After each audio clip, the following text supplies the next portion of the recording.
SIR আবহে বাংলায় মৃত্যু মিছিল ও নাগরিকদের হয়রানির অভিযোগে তপ্ত বঙ্গ রাজনীতি। প্রতিবাদে বুধবার মুখ্য নির্বাচনী আধিকারিকের সঙ্গে দেখা করলেন দেশ বাঁচাও গণমঞ্চের 10 জনের এক প্রতিনিধি দল।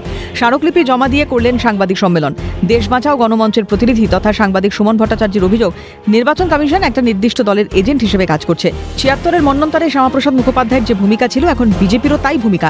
এখানেই শেষ নয়, রোহিঙ্গা ইস্যুতেও বিজেপি তথা কেন্দ্রীয় স্বরাষ্ট্রমন্ত্রী অমিত শাহকে নিশানা সুমন ভট্টাচার্যের। আমরা যেটা মনে করি যে এই এসআইআর এবং ইলেকশন কমিশন একটা নির্দিষ্ট দলের এজেন্ট হিসেবে কাজ করছে এবং বাংলাকে একটা গণহত্যার দিকে ঠেলে দিয়েছে।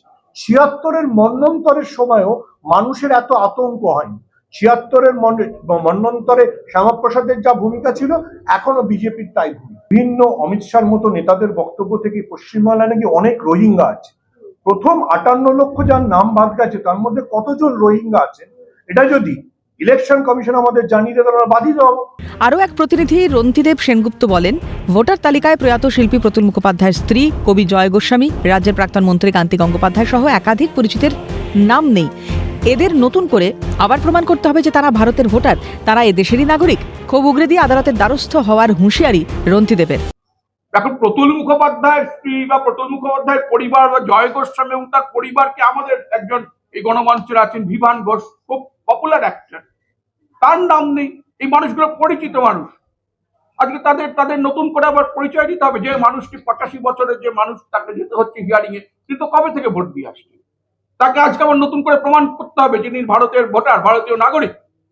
আমরা যদি এগুলো ঠিক না হয়, আবার বলছি, আমরা পিআইএল করব এবং ইলেকশন কমিশনকে কোর্টের দিকে আনব।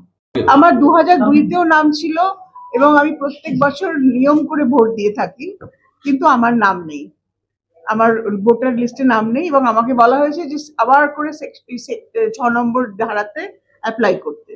একইভাবে ক্ষোভ উগরে তৃণমূল নেতা তথা রাজ্যের প্রাক্তন মন্ত্রী পূর্ণেন্দু বসু বলেন, ইলেকশন কমিশনের কোনো স্বতন্ত্রতা দেখতে পাওয়া যাচ্ছে না। নির্বাচন কমিশন সম্পর্কে মানুষের মধ্যে যে বিশ্বাসযোগ্যতার অভাব, তা অত্যন্ত গুরুত্বপূর্ণ বিষয়। আজকে আপনাদের মাধ্যমে আবারও আমরা এই কথাটাই বলতে এসেছি যে ইলেকশন কমিশন এর কোনো যে স্বতন্ত্রতা, এটা আমরা দেখতে পাচ্ছি না। সরকার যেভাবে চলছে, কেন্দ্রীয় সরকার, ইলেকশন কমিশনও সেইভাবে চলছে। এটা চলতে পারে না।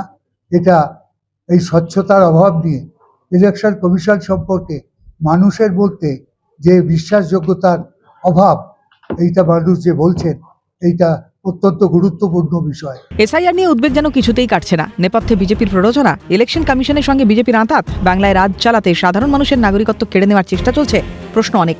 ক্যামেরা সায়ন চক্রবর্তীর সঙ্গে অদ্রিজা ঘোষের রিপোর্ট, ক্যালকাটা নিউজ।